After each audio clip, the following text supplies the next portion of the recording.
श्री कृष्ण चैतन्य प्रभु नित्यानंद श्री अद्वैत गदाधर शिवासादि गौर भक्त वृंद श्री रूप सनातन भट्ट रघुनाथ श्री जीव गोपाल भट्ट दास रघुनाथ एही छे गोसाई कौरी चरण वंदन यहाँ हैते विघ्नाशे अभीष्ट पुरन अभीष्ट पुरन अभीष्ट पुरन।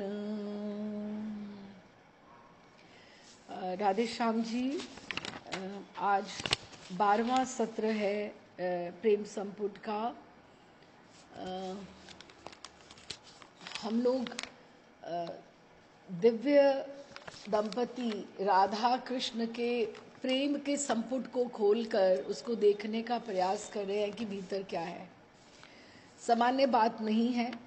तो और फिर जैसे जैसे ये सब बढ़ रहा है ग्रंथ का जो विषय है, तो हमें पता लग रहा है कि हम रास पंचाध्यायी जो श्रीमद् भागवतम का साराति सार है, गोपी गीत है, गोपी गीत की क्या भूमिका है, तो वो भी कहा जाता है कि जो रास पंचाध्यायी है वो श्रीमद् भागवतम का हृदय है, श्रीमद् भागवतम का हृदय है। और फिर उसमें भी गोपी गीत जो है उसके प्राण हैं, धड़कन है, उसकी स्पंदन है।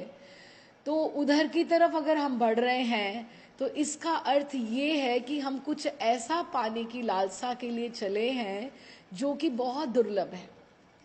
ये सामान्य नहीं है जो हम समझने का प्रयास कर रहे हैं।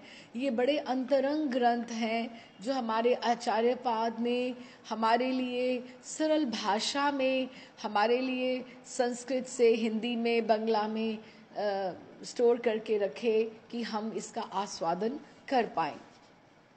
तो ये जो प्रेम का स्वरूप है दिव्य दंपति का, अति अति मंगल है, अति अति मंगल है। जो प्रिया प्रियतम को प्रेम करना है, हम ये सोचे भक्ति करना अलग बात है, लेकिन भक्ति, अर्चना, उपासना, अर्चना में अधिक क्या आ जाता है, जो पूजा होती है, ठीक है। और उपासना भी अच्छा शब्द है, उपासना करना, लेकिन भक्ति और ऊपर है। उसमें हमारा पूरा का पूरा हृदय जैसे बाहर आ जाता है, समर्पित शरणागत हृदय आ जाता है। तो उस प्रेम से बढ़कर वो जो परम मंगल है दिव्य दंपति का, जो पारस्परिक प्रेम है, उसमें से भी राधिका का जो प्रेम है निरुपाधिक, जिसकी हम सब बात करते हुए आए हैं, अनकंडीशनल लव। तो राधिका का प्रेम सर्वोपरि है। सब गोपियों में, सब सखियों में, सब मंजरियों में भक्ति की जो सर्व उच्च, जो सर्वोच्च जो स्थिति है, वो राधा रानी का प्रेम है। क्योंकि राधा रानी रसिक शिरोमणि है, प्रेम की शिरोमणि है, गुरु है। और अगर हम सोचें कि भक्ति का साध्य लक्ष्य क्या हो सकता है, वो युगल विहार है। तो साध्य शिरोमणि कौन है? हमारी राधा रानी का जो प्रेम है वो साध्य शिरोमणि है। और उसमें युगल विहार जो है, भक्ति तो है, लेकिन जो युगल प्रिया प्रियतम का निकुंज का लीला है, उसको हम युगल विहार बोलें। वो गोवर्धन की तरहटी में घूमे, बरसाने की सांकरी खोर में दान लीला हो, या वृंदावन में कहीं भी हो, कदम्ब खंडी में हो, जिन्होंने परिक्रमा करी है 84 कोस भी, कहीं भी हो सकती है। 12 द्वादश वन है वृंदावन में, तो ब्रिज 84 कोस परिक्रमा में आते हैं। तो युगल विहार जो है ये एक बहुत बड़ी चीज है, बहुत बड़ी साधना का ये एक टारगेट साध्य हो सकता है। और युगल विहार से ऊपर अगर हम सोचें तो युगल विलास, कि आपस में इन दोनों का प्रेम विलास क्या हो सकता है। तो उसके ऊपर अगर हम सोचें प्रेम विलास, हम धीरे धीरे देखिए स्टेप बाय स्टेप एक आगे बढ़ रहे हैं। हमने प्रेम से शुरू किया, प्रेम परम मंगल है, प्रेम का स्वरूप क्या है, प्रेम से बढ़कर क्या है। राधा रानी का प्रेम सबसे बढ़कर है क्योंकि वो साध्य शिरोमणि है, और उसके ऊपर युगल विहार, युगल विलास, और उसके ऊपर भी क्या है, प्रेम विवरत विलास। प्रेम विवरत विलास में क्या होता है कि प्रिया जी को ध्यान नहीं रहता, भान नहीं रहता कि कब प्रिया प्रियतम हो जाती हैं और प्रियतम कब प्रिया हो जाते हैं। ये प्रेम विवरत विलास है। विवरत बोलते हैं जो भंवर सी बढ़ जाती है, कि पता ना लगे ये लहर इधर से आ रही है या इधर से आ रही है, ये घूमी जा रही है घूमी जा रही है, तो उसको प्रेम विवरत विलास, ये दोनों का अंतरंग विहार है।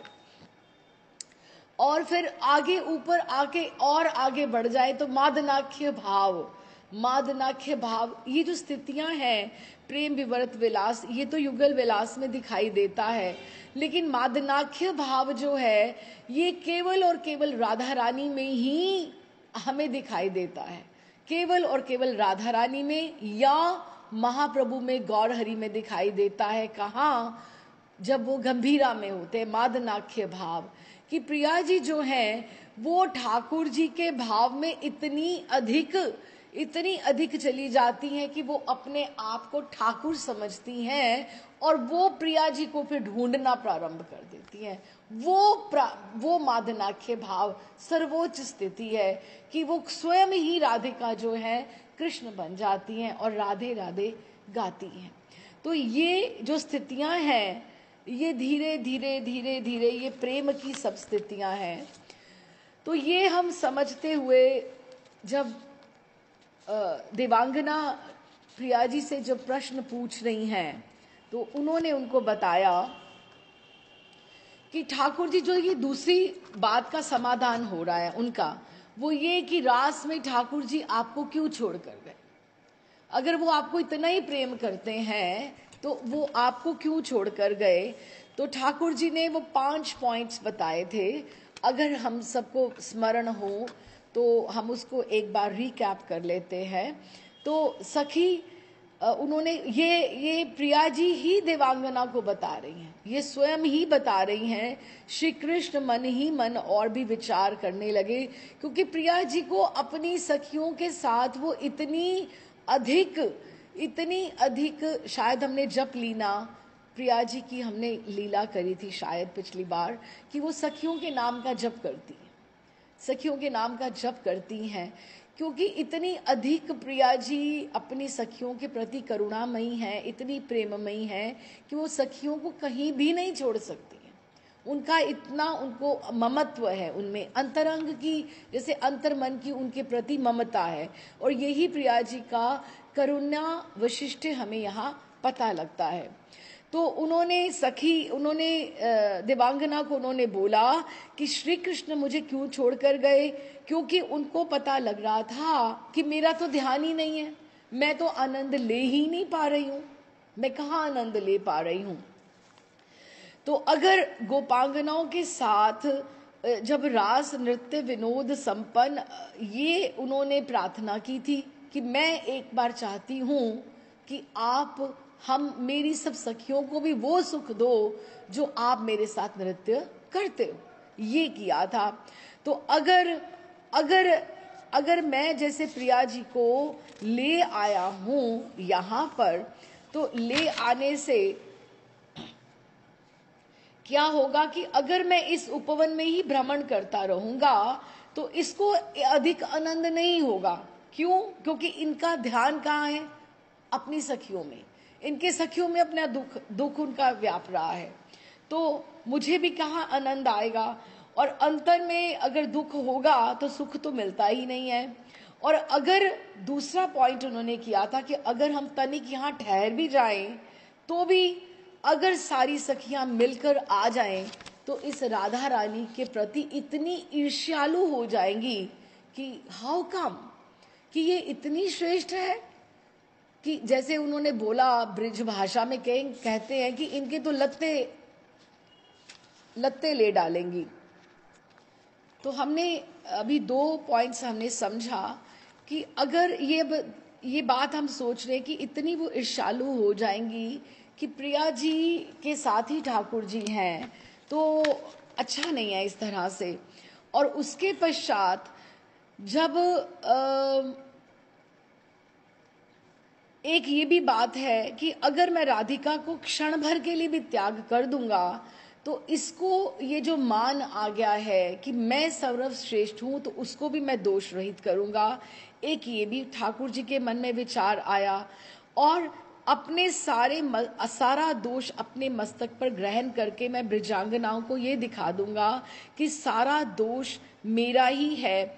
और इधर राधिका का त्याग करने पर भी राधा रानी की प्रीति के अनुरूप मैं भजन ना कर पाने से उनका ऋणी भी रह जाऊंगा, कि हमेशा मेरे ऊपर ये ऋण रह जाएगा। जैसे हम ना पारे हम ये कहते हैं ना कि मैं आपका देवताओं की जैसे तुल्य इतनी आयु पाकर भी गोपियों और प्रिया जी का ऋण मतलब ऋणी ही रहूंगा, मैं ऋण नहीं हो सकता, क्योंकि जिस तरह से इन्होंने मुझे स्नेह किया मैं उतना कभी भी नहीं कर पाया।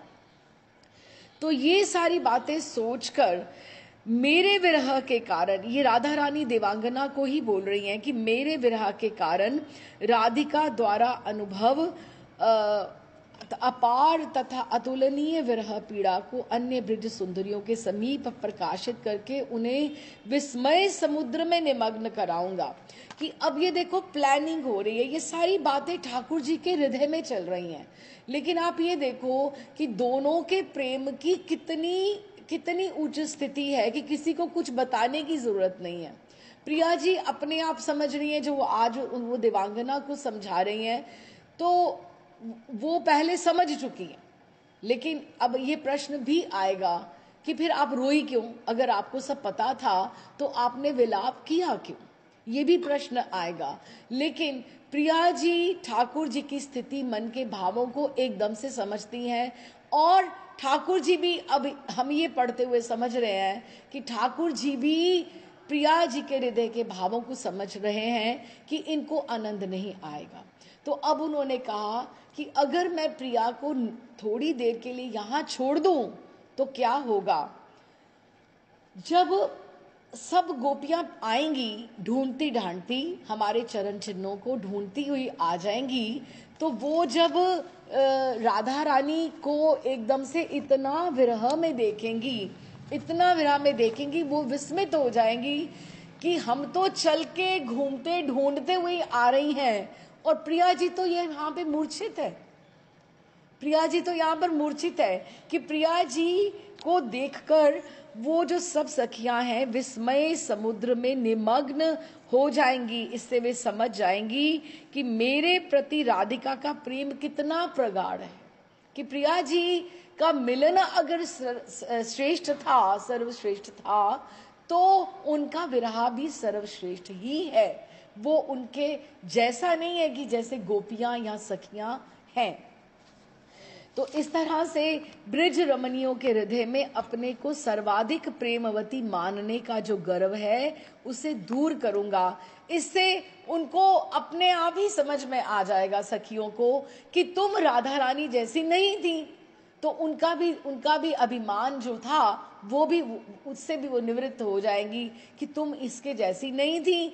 और इनको ये देखकर, प्रिया जी का विरह देखकर भी समझ में आ जाएगा कि प्रिया जी का विरह कैसा है।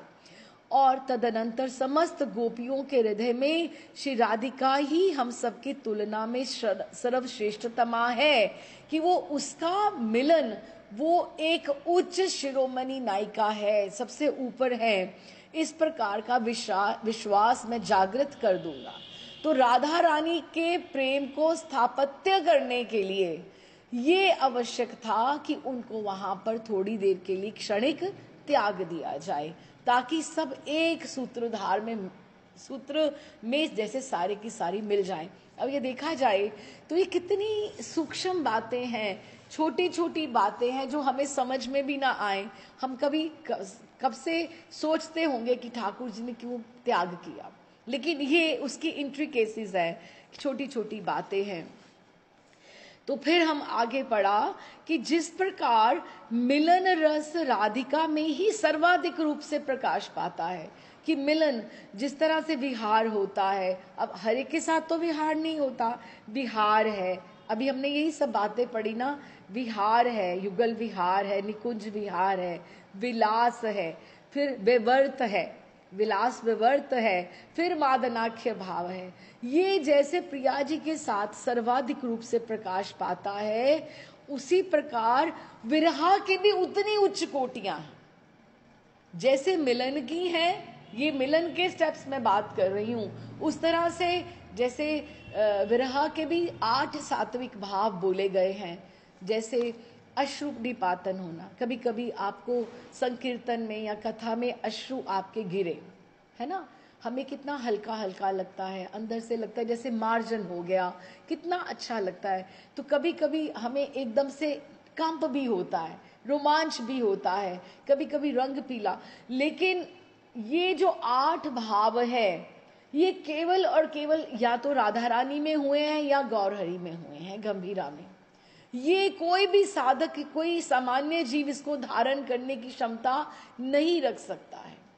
आचार्य गण भी, मंजरियां भी, सखियां भी इसको धारण करने की क्षमता नहीं रखती। हम साधकों जीवों की तो बात ही क्या है, ठीक है ना। तो उन्होंने कहा जिस तरह से मिलन श्रेष्ठ है, उस तरह से विरहा भी श्रेष्ठ है। कितना श्रेष्ठ है? 100 कोटि गुना अधिक होता है। उन गोपियों के साथ उसका कोई तुलना ही नहीं है। जैसे हमने जैसे बोला था ना कि सुमेरु का दाना है, पूरी की पूरी माला हो, और सुमेरु का महत्व तो अपने अपने आप में ऊंचाई पे रहता है ना, सुमेरु का। और बाकी सब कैसी हैं? राई के दाने की तरह उनका प्रेम है। राई का दाना, मस्टर्ड सीड, अब आप सबको पता है ना कि कितना बड़ा होता है ना। तो राई का दाना, वैसा ही उनका सबका प्रेम है, गोपियों का, सखियों का।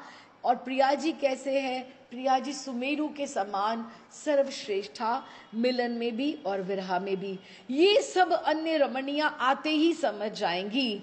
केवल मात्र राधिका में ही श्रृंगार रस, मिलन रस तथा विप्रलंब, विप्रलंब क्या है? विरहा, अधिक अत्याधिक पुष्टि उसको लाभ होता है।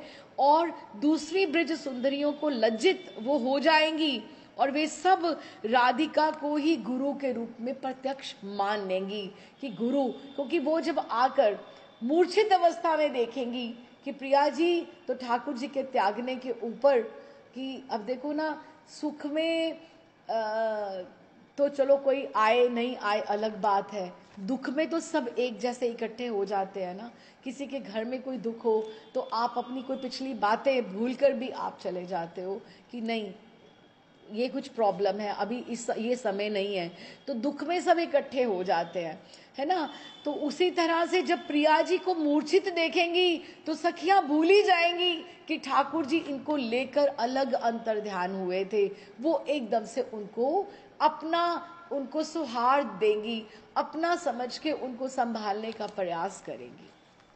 अच्छा जी, संभोग एशम सकला अधिक एवं विप्र लंबो अपि सर्वशत कोटि गुणा अधिको अस्तु, कि सकल अधिक, कि सब गोपियों में से अधिक जो है वो विरहा मधुरिमा कितनी है प्रिया जी की, उसका आस्वादन कराने के लिए कि उनका सर्वशत कोटि गुणा, कि आम सामान्य सखियों और गोपियों से, अब देखो ना, एक बात का असर मुझ पे कैसा हो सकता है, आप पर कैसा हो सकता है, या हमारे आसपास परिकर वालों को कैसे हो सकता है, और किसी और पर ऊपर कैसे हो सकता है। कोई बात, कोई हर एक का अपना स्वभाव होता है, कोई लाइटली लेता है, कोई इसको सीरियसली लेता है, और कोई दिल पे ही लगाकर बैठ जाता है, किसी को डिप्रेशन ही हो जाता है। कोई दवाई खा के उठ ही नहीं पाता है, कोई मूर्छित हो जाता है।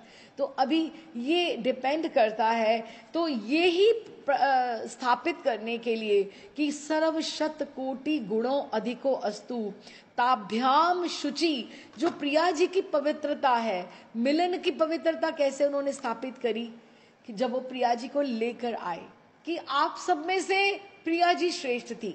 जब गोपेश्वर महादेव से वंशीवट से प्रिया जी को लेकर निकले तो शुचिता, प्रिया जी की शुचिता को प्रस्थापित किया कि आप सब में से प्रिया जी सर्वश्रेष्ठा हैं, मिलन में श्रेष्ठा हैं। तो ताभ्याम शुचि परम पुष्टि उपैति चास्या अंता, और हे यत मीमांतु गुरु क्रोध, और वो सब गुरु मानेंगी, इनको आकर गुरु मानेंगी कि हम इनसे बड़ा और कोई भी नहीं है। जितनी प्रेम की पवित्रता राधा रानी में है ऐसा किसी में भी नहीं है। तो आगे फिर आता है कि हे सखी, श्री कृष्ण ने अपने हृदय में, अब ये राधा रानी ही बता रही हैं, दिवांगना को ही पुष्ट कर रही हैं, संतुष्ट कर रही हैं ये सारी की सारी बातों से। कहती हैं हे सखी, श्री कृष्ण ने अपने हृदय में और भी एक विचार किया कि श्री कृष्ण कामुक हैं, क्योंकि राधिका की तुलना में अधिक प्रेमवती हमारा परित्याग करके छिपकर उसके साथ रमण कर रहे हैं। कि ये जो बात है ये सब लोग कहते हैं, ये ललिता विशाखा को सब लोग ताने मारते हैं कि श्री कृष्ण तो जो हरि हैं वो कामुक हैं। देखो हम सब भी तो प्रेम करती हैं ना, लेकिन वो राधा रानी को लेकर अलग चले गए। अब जब राधा रानी को भी मूर्छित देखेंगी तो ये बात उनके दिमाग में से निकल जाएगी कि हरि कामुक है। ये भी तो एक अपराध है ना, भगवान के बारे में ऐसा सोचना कि हरि कृष्ण कामुक हैं। ये अगर किसी के मन में कि एक भक्त से उनका पेट नहीं भरता क्या, वो सारे जीवों के पीछे हैं, है ना। तो ये जो बात है कि श्री कृष्ण कामुक हैं क्योंकि राधिका की तुलना में अधिक प्रेमवती हमारा भी परित्याग करके छिपकर उसके साथ रमण कर रहे हैं। जो ब्रजांगनाएं क्रोध पूर्वक ऐसा कहकर राधिका पक्षीय ललिता आदि सखियों को पीड़ा प्रदान करती रही हैं, उनको वो क्रोध करती रही हैं कि देखा ना, देखा राधा रानी के साथ चले गए ना, हमको लोग को हम भी तो प्रेम करती हैं। तो ये बात फिर उनको समझ में आ जाएगी। वो ललिता विशाखा सबका जवाब देना पड़ता है, तो वो हम दोनों के प्रति बहुत दोषारोपण करती हैं। मैं उन क्योंकि वहां पर देखो जो मेन है ना, दो ग्रुप्स है। मेन जो है एक राधा रानी का ग्रुप है ललिता विशाखा का, और एक चंद्रावली का है पद्माश्रव्या का, और उसके अतिरिक्त तो और भी बहुत से ग्रुप्स हैं, बहुत से यूथ हैं। मेन ये दोनों हैं। और मैं उन गोपियों को, क्योंकि जो रास है ना वो ललिता विशाखा राधा रानी के ग्रुप में से या फिर इनके ग्रुप में से चंद्रावली से अकेलों में नहीं हो रहा, ये सबके साथ हो रहा है। रास जो है वो उसमें हर स्तर के साधु भी हैं, जो दंडकारण्य के भी हैं, नित्य सिद्धा भी हैं, और वो जो साधन सिद्धा भी हैं, वो सारे के सारे रास में हैं। अच्छा, तो उन्होंने कहा वो जो दोष रोपण करती है ना, मैं उन गोपियों को भी अवगत करा दूंगा कि विरहावस्था में राधिका के प्रेम रूप बड़वानल की शिखा कोटि गुना अधिक वर्धित होती है। अब बड़वानल क्या होता है, अब आपको पता है। एक तो देखो जैसे दीपक हो, दीपक की लौ कितनी होती, इतनी सी होगी, थोड़ी सी और बड़ी हो जाएगी, हाँ थोड़ी सी और बड़ी हो जाएगी। अच्छा, तो उन्होंने एक तो दीपक की लौ होती है, जैसे इतनी कितनी हो जाएगी, इतनी लौ हो जाएगी, ठीक है।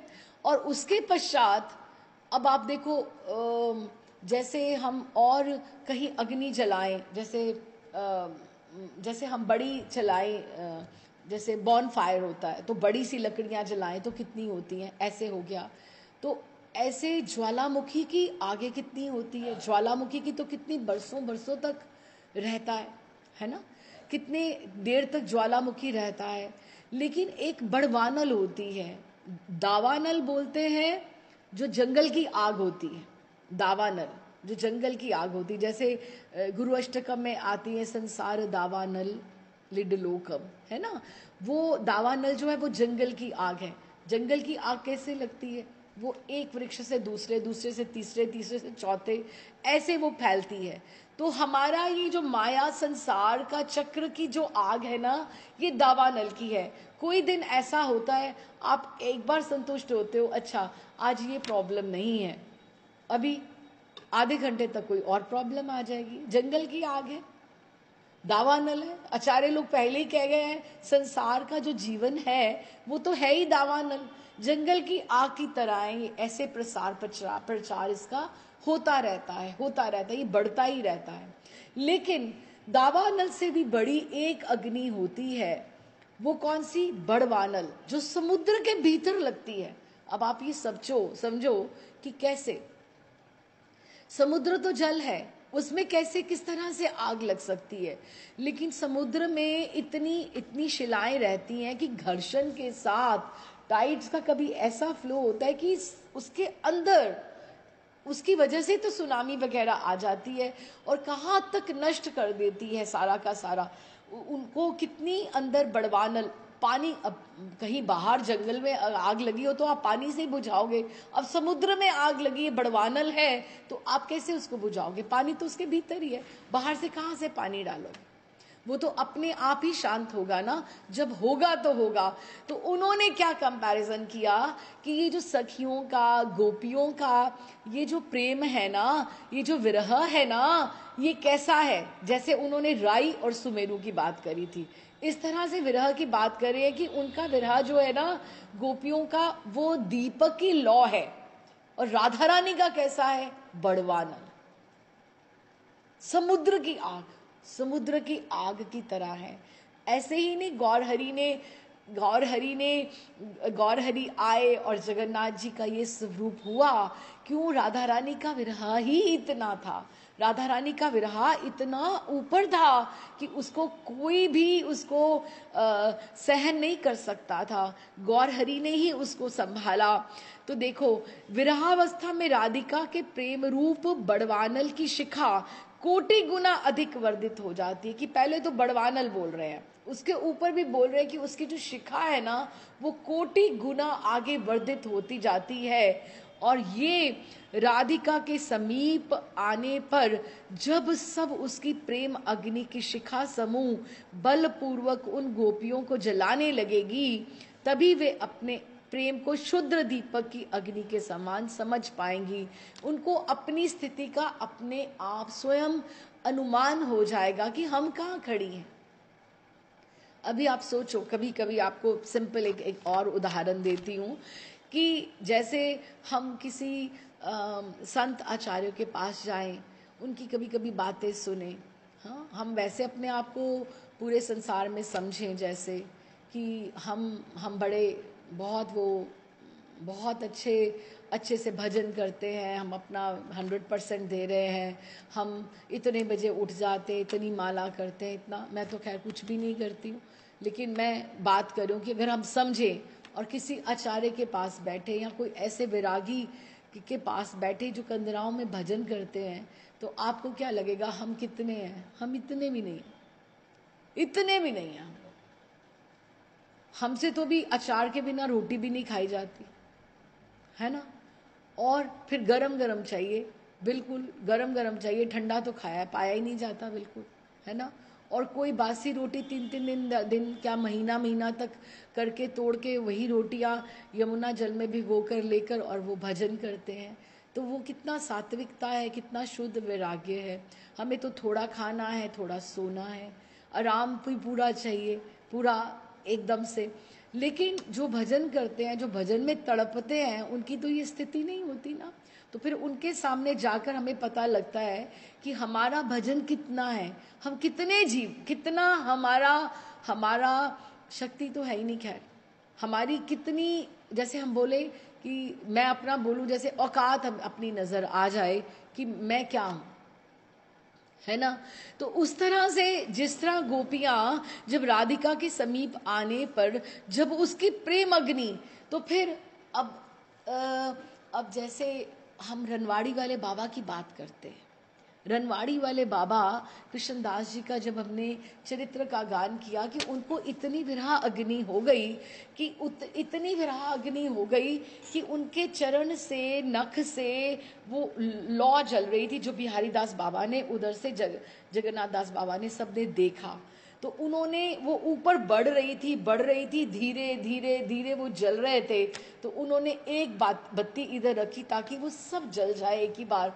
उनसे देखा नहीं जा रहा था कि धीरे धीरे धीरे धीरे वो बढ़ रही है। ये विरह अग्नि है। तो उसके पास जो लोग बैठे होंगे तो उनको कैसा ताप महसूस हो रहा होगा। हम ऐसे कर सकते हैं? हमें कभी भक्ति के लिए, कभी वैराग्य के लिए, कभी भजन के लिए हमें कभी विरह इतना हुआ है? कभी हमने सोचा है कि हमने माला नहीं पकड़ी, हमें बस ये ध्यान आता है कि अब ये भोजन का समय है, अभी ये रेस्ट का समय है, अभी ये ध्यान का समय, कि यही सब ध्यान में ऐसे ही दिनचर्या निकलती जाती है। तो किसी ऐसे आचार्य के पास बैठकर, भक्त के पास बैठकर अपना स्तर हमें समझ में आ जाता है कि हम कहाँ खड़े, है ना। तो इस तरह से वो जब गोपियां आएंगी तो राधा रानी के समीप आने पर उसकी प्रेम अग्नि वो कैसी है, बड़वानल की तरह। उसका विरह कैसा है, वो जब डोल में मूर्छित मिलेंगी तो ये डोल का ही हम वहीं पे राधा रमन जी के वही जब प्रागट्य है, वहीं पर स्थान पे हम खड़े हैं अभी।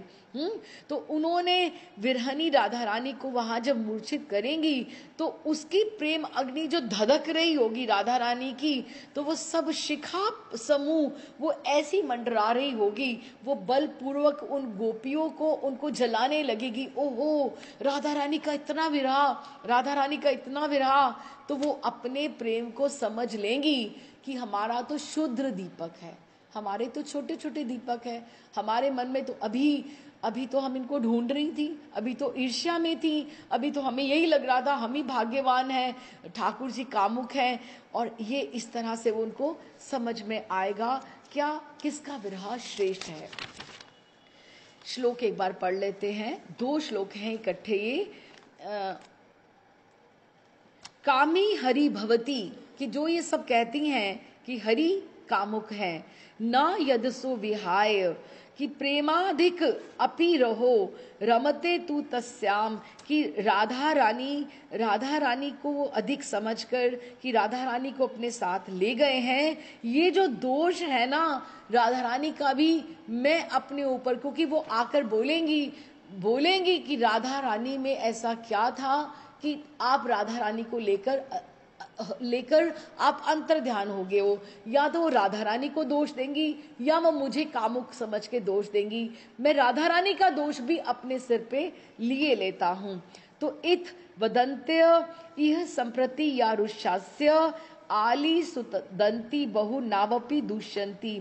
फिर ये जो आली, ये जो सखियां जो आएंगी, उनमें जो कोई दोष रह गया है, जो भी कोई दोष उनमें बच गया है, वो आकर उसका भी निवारण हो जाएगा।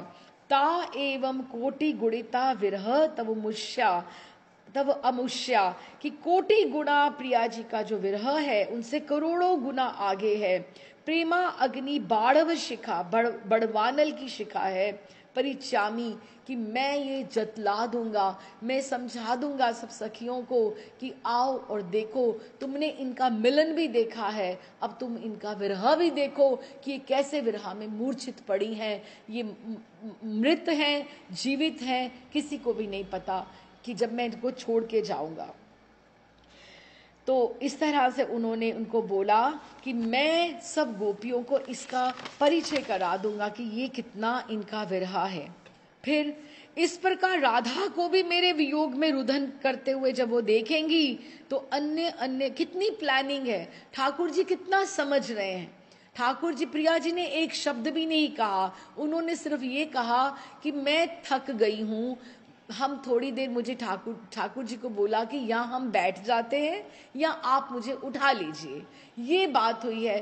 प्रिया जी ने कहीं सखियों का नाम नहीं लिया, लेकिन अंडरस्टैंडिंग का लेवल कितना स्ट्रांग है, ठाकुर जी स्वयं अपने आप समझ रहे हैं।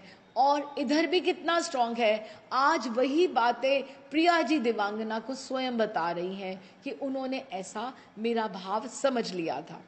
तो उन्होंने क्या कहा, इस प्रकार राधा को भी मेरे वियोग में रुदन करते देखकर अन्य अन्य ब्रज रमणियों की राधा के प्रति सहानुभूति हो जाएगी।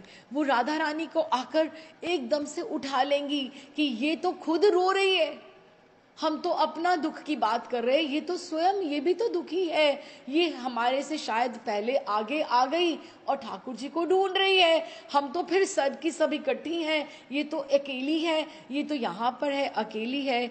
इस प्रकार समस्त ब्रिज रमनिया मेरे अभिलषित एक समान मनोभाव को प्राप्त करके एक साथ ही मुझे ढूंढेंगी। ये अब गोपी गीत का बैकग्राउंड है। ये गोपी गीत जब बोला ना एक साथ ढूंढेंगी, यहीं से जयति तेधिकम सब ने इकट्ठे गाना है। हाँ, तो उन्होंने कहा मेरा अभिलषित क्या था कि सबका मनोभाव एक जैसा होना चाहिए, लेकिन हुआ क्या, कोई अपने मद में है, कोई अपने आप को ये समझ रहा है कि ठाकुर जी तो मेरे साथ है, सबको अपना अपना ही नजर आ रहा है, कोई उससे ईर्ष्या कर रहा है, कोई इधर देख रहा है, कोई उधर देख रहा है, कभी वो राधा रानी को अलग मान रहा है।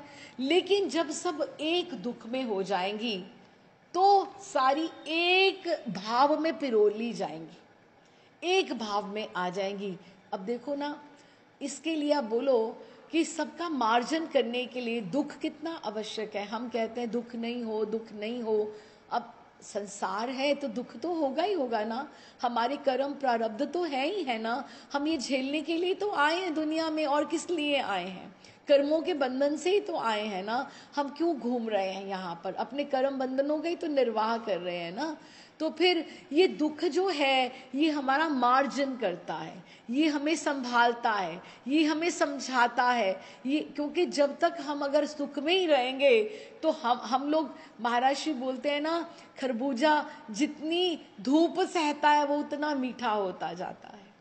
अगर एक बारिश पड़ जाती है ना अनुकूलता की, वो तुरंत फीका हो जाता है। अगर मौसम की जितनी धूपें पड़ जाए ना तो गर्मी में खरबूजा जो होता है ना, जो इसको मस्क मैलन बोलते हैं, बाहर नहीं इतना रहता, यहाँ पे इंडिया में तो खैर गर्मियों में बहुत होता है। तो वो जो खरबूजा होता है कि जितना उसको धूपें पड़ती हैं वो उतना मीठा होता जाता है। आम भी देखो इतना मीठा, क्योंकि धूप गर्मी जब होती है और जैसे ही बारिश की ऋतु आती है, श्रावण आता है, खरबूजे फीके होने शुरू हो जाते हैं, फिर कोई नहीं खरीदता उसको। तो इसलिए जीव भी जो है, जो साधक भी है, वो भी जितनी उसको प्रतिकूलता, ठाकुर जी स्वयं बता रहे हैं, इस प्रकार समस्त ब्रिज रमणियां जितनी की जितनी गोपियां हैं वो मेरे अभिलेषित, मैं जैसा चाहता हूं वो एकदम से निखर आएंगी।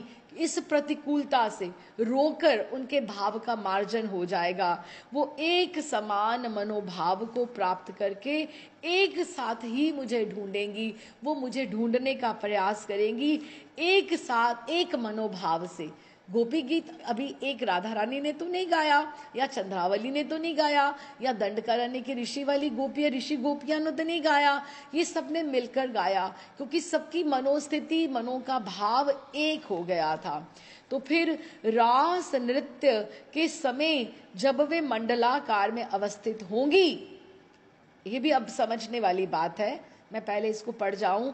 रास नृत्य के समय जब वे मंडलाकार अवस्थित होंगी, उस समय उस मंडली के बीच में राधिका को मेरे साथ कांतिमती रूप में विराजमान देखकर भी उन्हें किसी प्रकार की ईर्ष्या नहीं होगी। अब देखो इसमें क्या क्या बात है।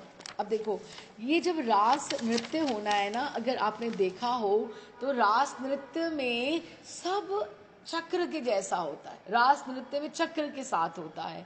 सेंटर में कौन होता है? प्रिया जी और ठाकुर जी, ठीक है। और बाकी सारे के सारे मंडलाकार, मंडलाकार पहले एक छोटा सर्कल हुआ जिसमें पॉइंटेड में, जैसे सेंटर में केंद्र बिंदु में राधा रानी और ठाकुर हुए, ठीक है। तो वो सर्वश्रेष्ठ है। उसके बाद जो अगला हुआ वो चंद्रावली के यूथ का हुआ, जो दूसरा है। उसके बाद तीसरा जो मंडल है वो गायत्री, श्रुतियां, दंडकारण्य, ये सारा का सारा वो तीसरा मंडल है। और वो उसमें कैसे हो रहा है, जैसे बोलते हैं अंगना अंगना अंतराय माधव, कि किस तरह से बोलते हैं कि एक ठाकुर है, फिर एक गोपी है, और ठाकुर के इधर भी गोपी है। अब आप ये देखो, ये ठाकुर है, ये इधर गोपी है और इधर गोपी है, ऐसे। तो क्योंकि ये जो उसके बाद ये ऐसे देखेंगी तो इन्हें ठाकुर दिखाई देंगे, ठीक है। अब गोपी के बाद इधर कौन है, इधर ठाकुर है, कि इस तरह से इसको बोलते हैं अंगना अंगना अंतराय माधवा, कि एक गोपी गोपांगना और एक ठाकुर। इस तरह से दो गोपियों के बीच में एक ठाकुर आते हैं कि वो इधर देखेंगी तो उनको ठाकुर नजर आएंगे, इधर देखेंगी तो ठाकुर नजर आएंगे, है ना। तो अलग अलग, उसको दूसरे के साथ ठाकुर नहीं नजर आ रहे, उसको अपने साथ नजर आ रहे हैं। तो उसमें फिर स्पर्धा की भावना नहीं रहती। और जब वो राधा रानी को केंद्र बिंदु में देखेंगी ठाकुर जी के साथ अलग से, तो फिर अब वो स्पर्धा नहीं करेंगी, अब वो ईर्ष्या नहीं करेंगी। क्यों? क्योंकि उन्होंने उनको गुरु के रूप में मान लिया है कि ये मिलन में श्रेष्ठ है, क्योंकि ये ठाकुर जी की रुचि की है। इसके साथ ही तो ठाकुर जी अंतर ध्यान हुए थे। ये विरह में श्रेष्ठ है, क्योंकि ये तो मूर्छित हो गई थी ठाकुर जी के विरह में। इनको ये हमारी गुरु है, तो उनके साथ उनको बिल्कुल ईर्ष्या नहीं होगी, क्योंकि वो केंद्र बिंदु में होंगी।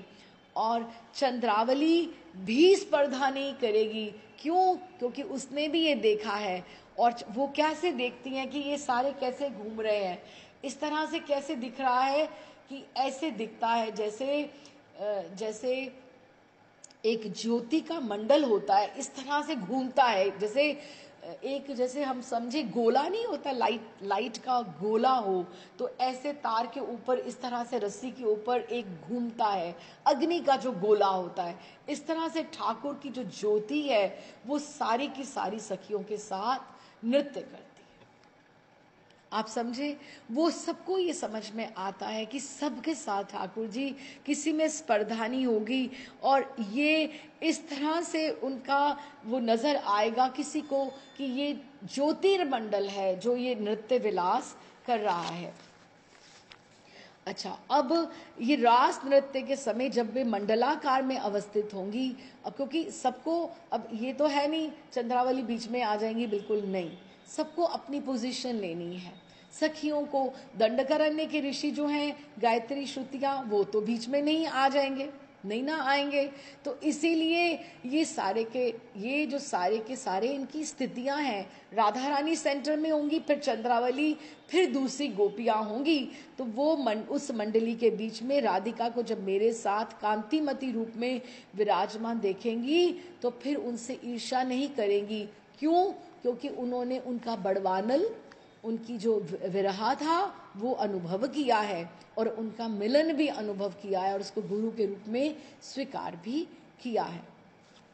ठीक, तो ये एक मंडल में, एक धागे में सूत्र को पिरोने में, कि सबको एक भाव में पिरोने के लिए ये बहुत आवश्यक है कि मैं यहाँ से अंतर्ध्यान हो जाऊं। ऐसा राधा रानी ने कहा, किससे? देवांगना से कहा। क्योंकि ये जो नृत्य होता है ना मंडलाकार, इसको हलीश नृत्य बोलते हैं। तो कि वो जब एक सूत्र में पिरोने के लिए उनको ये आवश्यक लग रहा है। एवंच सेत्य सती मदिस्पे में म ऐक्यम आसा, कि सबको एक सूत्र में पिरो दूं। कि अगर वो गोपियां वंशीवट से वो दुखी दुखी आई हैं, बाकी की बीच में भी दुखी हैं, तो राधा रानी को भी दुख में ही होना चाहिए। राधा रानी मेरे साथ अगर हंसती बोलती, अगर खेलती मिल जाएंगी इनको, ये तो राधा रानी के तो लत्ते ले डालेंगी, ये तो उसके पीछे पड़ जाएंगी, तो जीवन भर उसको तंज करते करते, व्यंग्य करते करते छोड़ेंगी नहीं। इसीलिए मैं यहाँ से अंतर्ध्यान हो जाता हूँ। तो उन्होंने क्या कहा? रासाख्या नाट्य मनु मंडलताम गता नाम, कि जब मंडल बनेंगे रास में, उस तरह से मध्यमया सह रुचा, मैं जब अपनी रुचि के साथ राधा रानी के साथ जब विराजमान होऊंगा, तू विराजमाना मेनाम विलोक्य न भवदेपी काची दीर्षा, कि वो मुझे और राधा रानी को देखकर फिर वो बिल्कुल भी काचिद ईर्ष्या, कि वो ईर्ष्या नहीं करेंगी, क्योंकि उनको ये समझ तब तक लग जाएगी कि प्रिया जी हमारी जैसी नहीं है, राधा रानी सर्वश्रेष्ठ नायिका है। ये बात सबको समझ में आ जाएगी। उसके पश्चात संसार में लोग जिस प्रकार भविष्य में, हाँ, तो भविष्य में अपने नेत्रों की रोशनी को वर्धित करने के लिए तीव्र काजल के द्वारा अपने नेत्रों को कुछ कष्ट देकर भी रंजित करते हैं, है ना। कभी कभी क्या होता है कि कोई बहुत अच्छी कोई दवा है, आंखों में हम लगाएं तो बहुत दुख लगता है, जैसे रोना आ जाता है, बड़ी बड़ी पीड़ा होती है, लेकिन वो किस लिए है? इसलिए कि वो हमारी आंखें ठीक हो जाए।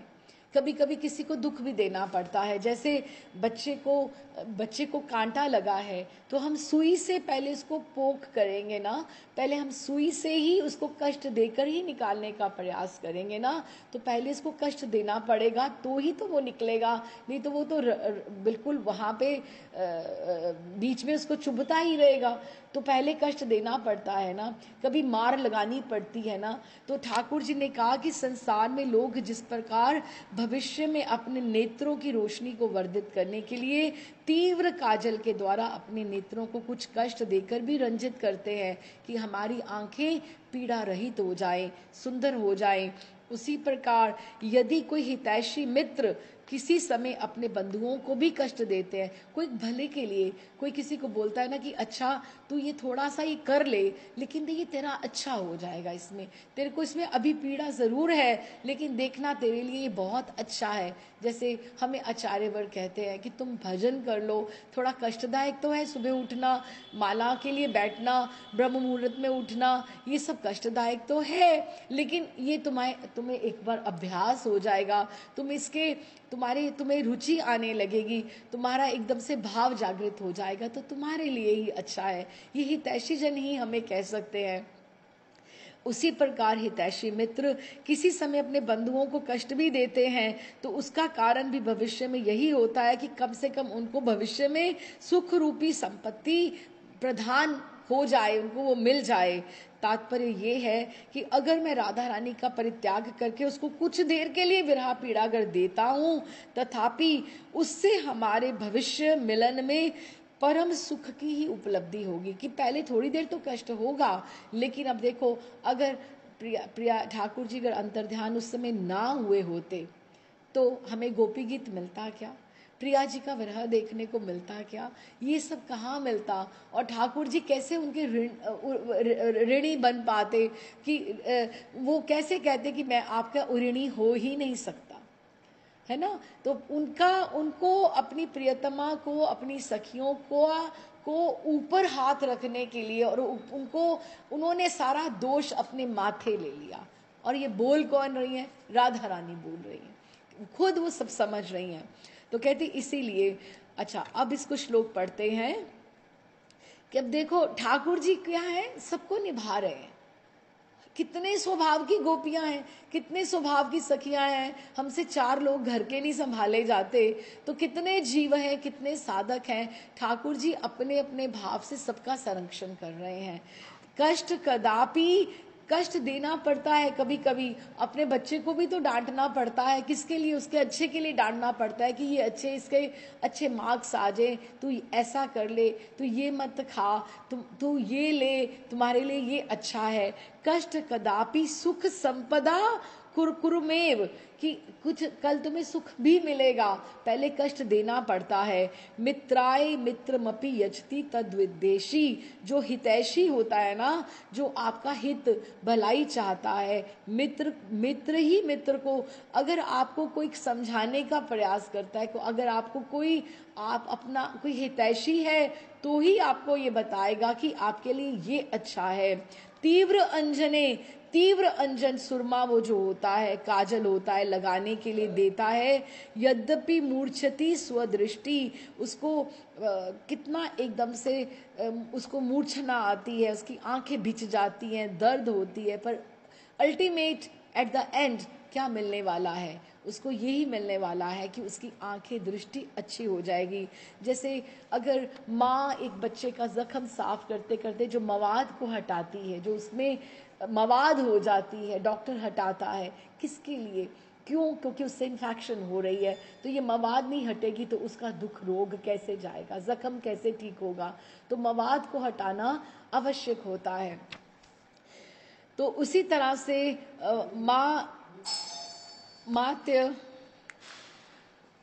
मात्य धुति मतिम करुते जनस्ताम, कि उन्होंने कि धुति मतिम कुरुते जनस्ताम, कि परम सुख की भविष्य में उपलब्धि हो जाएगी।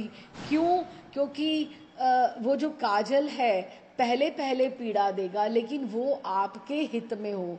तो इसीलिए जो भजन में प्रतिकूलताएं आती हैं, जो आपकी स्थिति में प्रतिकूलताएं आती हैं, साधकों के जीवन में प्रतिकूलताएं आती हैं, वो उसका एक बार हम उसको अगर सह जाएं उस पीड़ा को, तो फिर उसका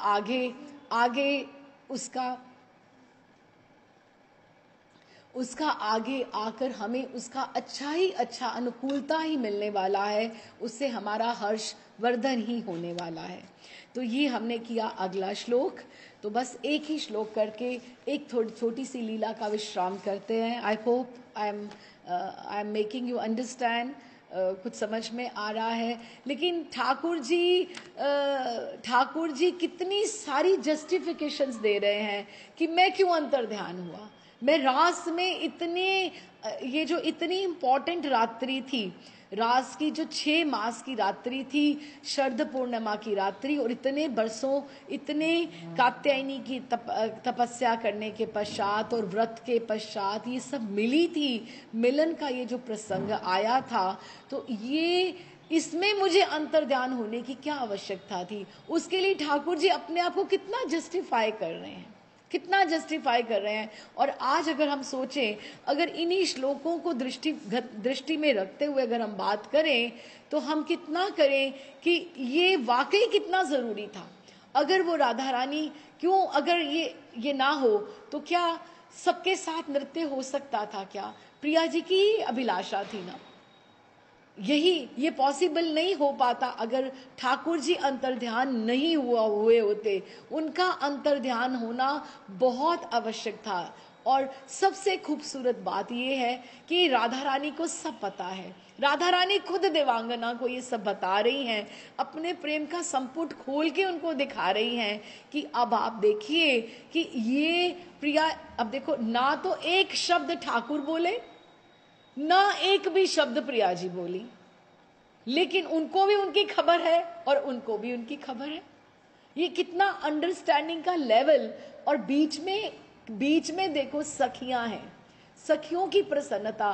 प्रिया जी क्या चाहती हैं?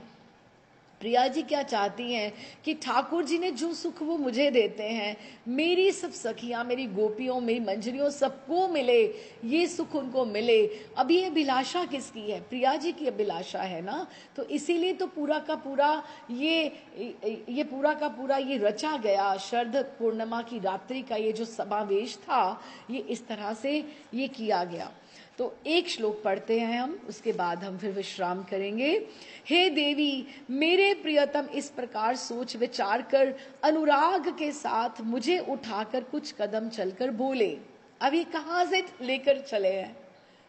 कितना सुंदर है ये स्थिति। ये निधिवन है जहां पे हमने देखा प्रिया जी का ठाकुर जी ने श्रृंगार किया, वेणी श्रृंगार किया, उनके फूलों के साथ सब श्रृंगार किया। उच्चक के ठाकुर जी ने सब जूही हर श्रृंगार के पुष्प चयन करके उन्होंने उनके पुष्प आभरण बनाए, पुष्प आभरण बनाकर और उनको, हे देवी मेरे प्रियतम इस प्रकार सोच विचार कर।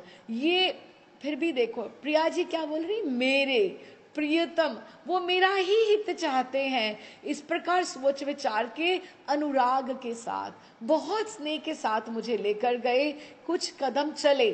और हमने भी देखा जो कुछ स्टेप्स जो थे, कुछ कदम जो थे ठाकुर जी के, क्योंकि वो चारों चिन्ह देख रहे थे ना, सब सखियां जो ढूंढती हुई आ रही थी, उन्होंने 4 कदम 4 चिन्ह देखे, 2 ठाकुर जी के और 2 प्रिया जी के।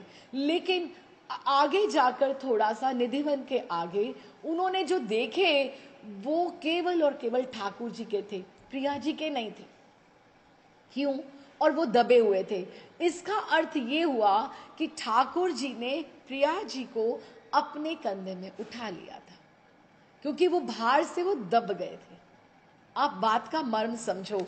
तो हे देवी मेरे प्रियतम इस प्रकार सोच विचार करके अनुराग के साथ मुझे उठाकर कुछ कदम चलकर बोले, प्रिय क्षण काल इस स्थान पर बैठो। अब ये इस स्थान कौन है? ये राधा रमन जी की प्रागट्य स्थली डोल है कि तुम इस स्थान पर बैठो। ऐसा कहकर उन्होंने किसी एक कोमल स्थान पर, ये किसी एक कोमल स्थान ये कौन सा है? ये डोल है, पर मुझे बिठा दिया और वो वहां से अंतर्हित हो गए, वहीं अंतर ध्यान हुए, डोल पे ही अंतर ध्यान हुए।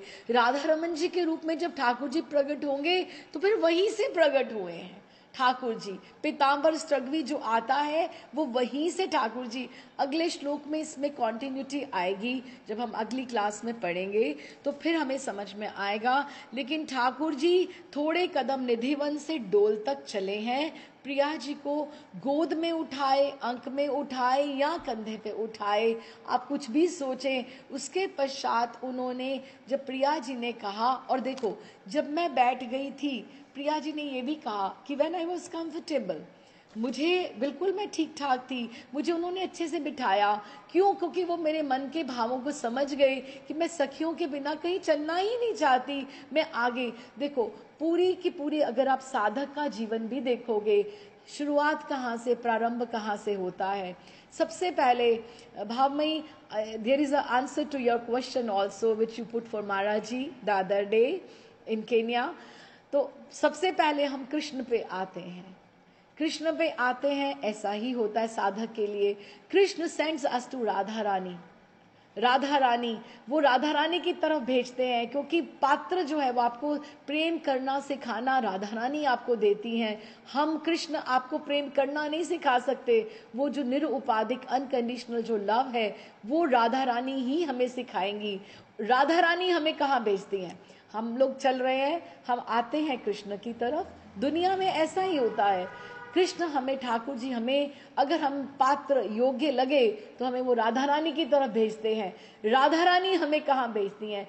सखियों, आचार्यों, गोपियों, मंजरियों के पास भेजती हैं कि जाओ तुम सीखो, तुम अच्छे हो, तुम जरा सीख के आओ कैसे प्रियालाल जी की दोनों की सेवा कैसे होगी। वो हम सखियों की तरफ आते हैं, और सखियां पुनः हमें कहाँ भेजती हैं? राधा रानी की शरणागति ग्रहण करने के लिए कि राधा रानी अब हमने इनको तैयार कर दिया है, अब आप इनको स्वीकार करो, हमने, आप इनको पात्र दे दो। ये 5वां स्टेप आया तो वो राधा रानी के पास आए, साधक आया, और वो राधा रानी क्या कहती हैं? संवार के उनको अच्छे से स्वच्छ करके, मार्जन करके, तैयार करके वो अपने प्रियतम कृष्ण के पास भेज देती हैं कि अब हे ठाकुर ये योग्य पात्र है, अब तुम इसको अपना प्रेम दे सकते हो। समझ में आया? यही है कृष्ण, राधा रानी, सखियां, राधा रानी और कृष्ण, ये एरोज हैं हमारे एक साधक जीवन के रास्ते हैं। हम आते ठाकुर के पास हैं, ठाकुर हमें प्रिया जी के पास भेजते हैं। राधा रानी की मर्सी के बिना, करुणा के बिना हम नहीं सीख सकते हमें कैसे प्रेम प्राप्ति करनी है।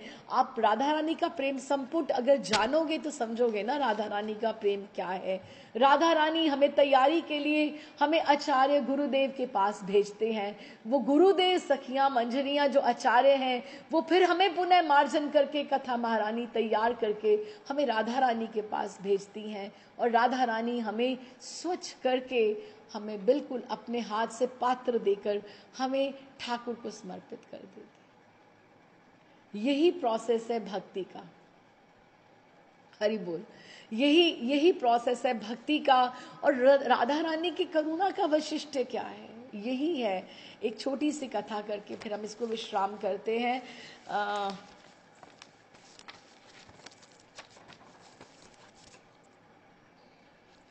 हाँ जी, छोटी सी है कि प्रिया जी के अंतर की ममता कैसी है। You know, these stories are here to make us understand in a better way, कि हम उसको अच्छे से समझ पाएं कि प्रिया जी का करुणा वैशिष्ट्य क्या है, राधा रानी जो हमें तैयार करती हैं कैसे करती हैं। ये अंतर की ममता है, अंतर की ममता है। प्रिया जी जो है, हम एक दिन क्या हुआ कि रात्रि में नृत्य विलास जो होना था, नृत्य का जो विलास होना था निकुंज महल में होना था। आकाश में मेघ छाए हुए हैं। चलिए हम भी वृंदावन में एक निकुंज मंदिर में पहुंचते हैं, सब लोग वहां पर हम विजुअलाइज करते हैं कि एक रात्रि में नृत्य विलास निकुंज महल में होने लगा है। आकाश में मेघ छाए हैं और जो सघन पुष्पावली है, और फिर भी निर्णय लिया गया कि आज जो विलास होगा निकुंज महल के आंगन में ही होगा, जो नृत्य होगा। तो प्रिया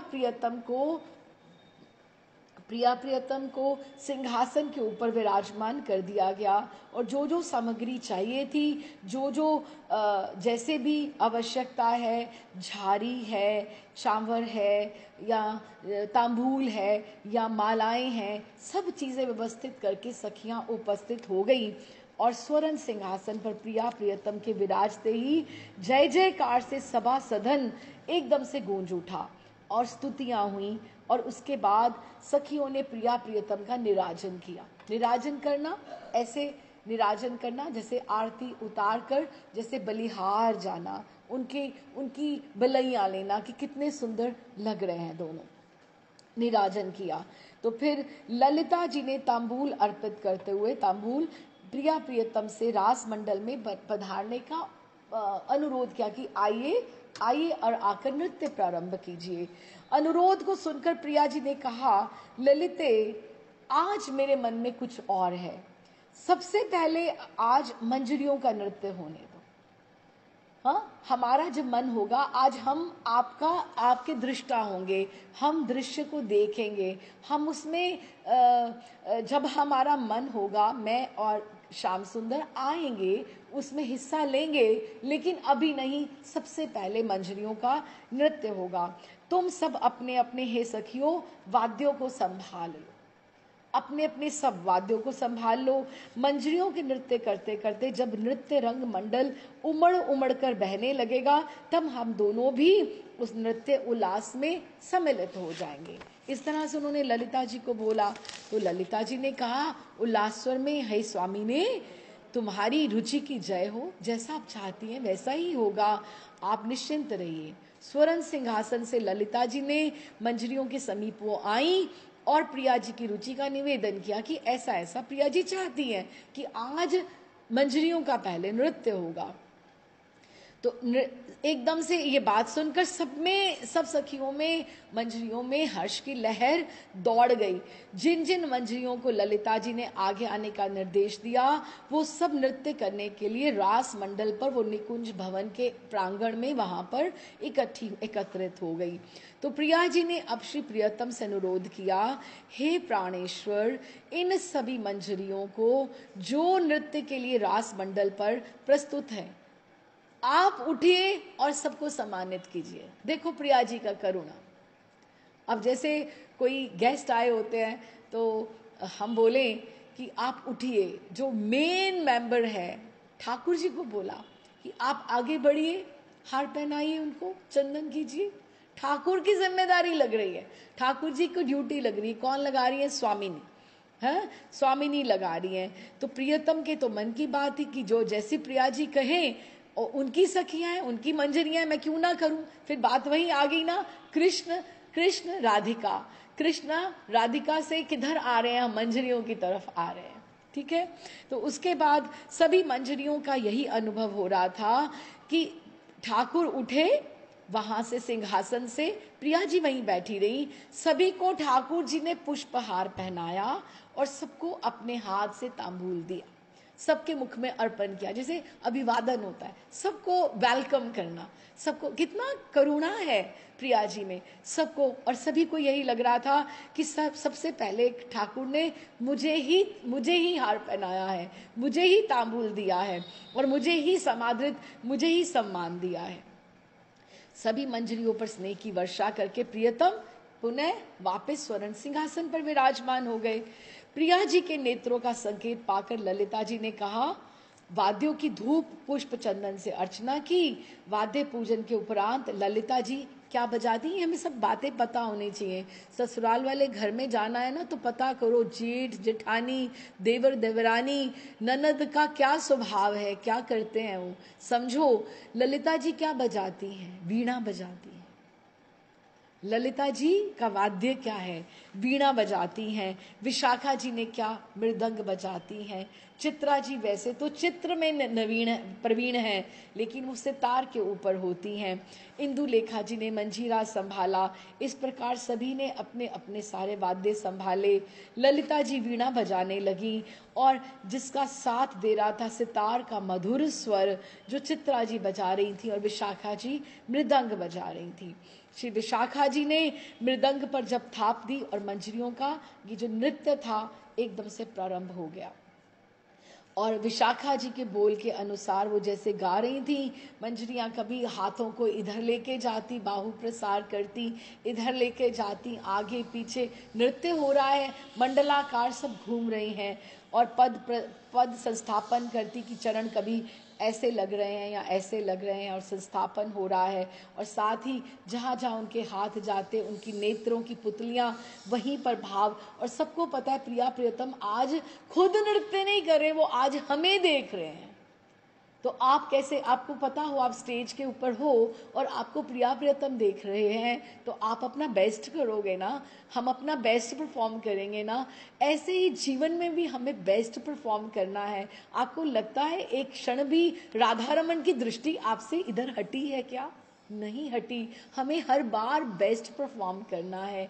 हम अपने जीवन की किसी प्रॉब्लम में हो, किसी स्थिति में हो, किसी परिस्थिति में हो, ये सोच लेना हमारा दृष्टा कौन है, कौन देख रहा है, सीसी कैमरे में है, कौन हमारे ऊपर वॉच कर रहा है। राधा रमन हमारे समक्ष बैठे हैं। तो फिर चोरी, अपना कोई चोरी का भाव, कोई कपट का भाव, कोई स्पर्धा का भाव, कोई ईर्ष्या का भाव, क्रोध का भाव क्यों आने दो।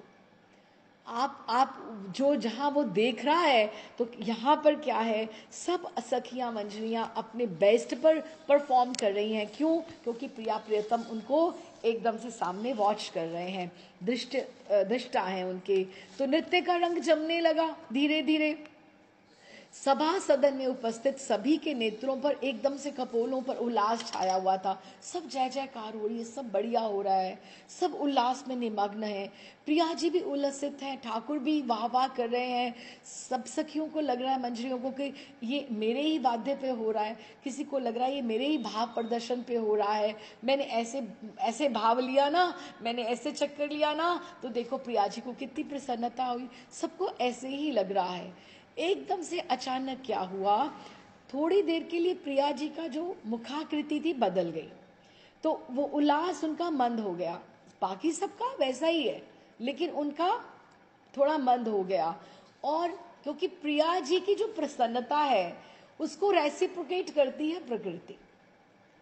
तो जैसे ही प्रिया जी का कम हुआ, सखियों का नेचुरली उनका भी स्वाभाविक रूप से डाउन हो गया, उनका भी नीचे चला गया ना। वो उनको भी लगा कि कुछ देयर इज समथिंग रॉन्ग, कि कुछ तो कुछ है। तो उसके पश्चात क्या हुआ, तो इस उल्लास के प्रवाह के मध्य एक बार क्षण के लिए उनके कपोलों पर चिंता की रेखा उभर आई, राधा रानी के। तो इस रेखा के उभरते ही वे स्वर्ण सिंहासन से जल्दी से उतरी और नृत्य करती हुई, कि जैसे कॉन्टिन्यूटी में, कि उनको किसी को और को पता नहीं लगे, नृत्य करती हुई एकदम से रंगमंजरी के पास गई। अभी ये रंगमंजरी कौन है? रंगमंजरी गदाधर भट्ट जी हैं। गदाधर भट्ट जी जो रघुनाथ भट्ट के शिष्य हुए। हमने षट गोस्वामी पाद के जब कोविड के टाइम पे हमने किए थे चरित्र गान, तो गदाधर भट्ट जी का भी हमने गायन किया था। तो ये गदाधर भट्ट हमारी रंगमंजरी हैं। तो उनके पास रंगमंजरी के पास प्रिया जी नृत्य करती हुई गई, कि किसी को ये नहीं लगे कि कोई व्यवधान हो रहा है। प्रसन्नता से धीरे धीरे धीरे धीरे वो गई और प्रिया जी जैसे ही स्वर्ण सिंहासन से नीचे उतरी, सभी की दृष्टि उनके ऊपर ही केंद्रित हो गई कि ऐसी क्या बात हो गई, कि क्या कारण हुआ प्रिया जी अचानक नीचे उतरकर सीधी रंगमंजरी के पास गई हैं, मेरे पास नहीं आई, मेरे पास नहीं आई, रंगमंजरी सब ठीक है ना। और सबने क्या देखा कि प्रिया जी रंगमंजरी का जो घाघरा था नीचे, वो थोड़ा ठीक कर रही हैं, वो ठीक कर रही हैं, उनका करुणा देखो। और क्योंकि वो जो घाघरा था, लहंगा था, आवश्यकता से अधिक थोड़ा नीचा था, थोड़ा ज्यादा नीचा हो रहा था। नृत्य करते समय भावर लेते हुए रंगमंजरी का पांव कभी कभी घाघरे से उलझ रहा था, और अपने कौशल से रंगमंजरी उस उलझन को दूर भी कर रही थी, फिर भी वो बार बार उलझ ही रहा था, उलझ ही रहा था। और पांव का उलझ जाना श्री प्रिया जी के एकदम से दृष्टिपथ पर आ गया था। प्रिया जी सबको देख रही थी ना, तो उन्होंने देख लिया कि ये ना हो कि मेरी रंगमंजरी कहीं गिर जाए, क्योंकि उन्होंने देख लिया कि ये नृत्य नहीं छोड़ रही है, कि सब भाव में है, और ये ना हो उसका पांव जो उलझ रहा है, हाँ, दृष्टिपथ में आ गया। और वो सोचने लगी कि नृत्य करते करते रंगमंजरी का पांव कहीं अधिक घाघरे की छोर में उलझ गया तो वो भूमि पर गिर गई, तो ये सर्वथा उचित नहीं होगा। इसलिए प्रिया जी स्वर्ण सिंहासन से उतर पड़ी और रंगमंजरी के घाघरे की ठीक करने के लिए, और कटी में घाघरे को ठीक करते ही प्रिया जी सब व्यवस्थित करके पुनः स्वर्ण सिंहासन पर प्रियतम के साथ जाकर विराजित हो गई। ये सब सखियां भी देख रही थी। अब ललिता जी सोची कि प्रिया जी यदि किसी को भी संकेत करती उस समय, किसी को भी संकेत करती, तो क्या वो रंगमंजरी का जाकर घाघरा या छोर वो जो उलझ रहा था, क्या वो ठीक नहीं कर सकती थी क्या? लेकिन उनको स्वयं क्या आवश्यकता थी कि स्वयं प्रियतम से उठकर वो जाए और वो स्वयं ये कार्य करे। लेकिन प्रिया जी स्वयं पधारी, क्यों? उनकी करुणा, अंतर की ममता, कि जो उनको लगा कि मैं किसी को, वो सब मेरे लिए नृत्य कर रही हैं, अगर कुछ हो गया तो ये अच्छा नहीं है, सबका नृत्य का जो रस है वो भंग हो जाएगा। तो मेरी दृष्टि में आ गया है, तो मैं किसी को बिना बताए बीच में जाकर चुपचाप वो ठीक करके वापस आके नृत्य करती हुई आकर वापस बैठ गई। और प्रिया जी की इस ममता को देखकर सब आत्मविभोर हो गए कि, और ममता की, इस ममता की जय जयकार करने लगे। महर्षि भी कहा करते हैं, सदा ही कहते हैं महर्षि कि हम सरीसे, अब महर्षि जैसे तो खैर महर्षि ही हैं, गुरुदेव ही हैं, लेकिन महर्षि कहते हैं ये प्रिया जी की करुणा ही है कि हम सरीसे भी, हम पंक्तिबद्ध, हम खड़े हैं द्वार के ऊपर, क्योंकि उनकी करुणा ही इतना है। वो कभी जान लेती हैं ना कहीं से कि ये मेरे प्रियतम को सच्चे मन से प्यार करती है या करता है, वो यही कह देती हैं कि तुम किस हृदय से तुम प्रेम करोगे, तुम मेरा हृदय ले लो। और इसी तरह से आज प्रिया जी की सखियों में इतनी ममता भर गई, इतनी ममता भर गई कि उन्होंने कह ही दिया, कहा ही नहीं, बल्कि कह ही दिया, क्या कुछ भी नहीं कहा। प्रिया जी ने एक शब्द भी कहा कि नहीं, हम बैठे तो हमारी सखियां आ जाएंगी। उन्होंने उल्टा ये कहा कि मैं तो थक गई हूँ प्रियतम। हाँ, क्यों? उनके मन में चल रहा था, उनको आनंद नहीं आ रहा था।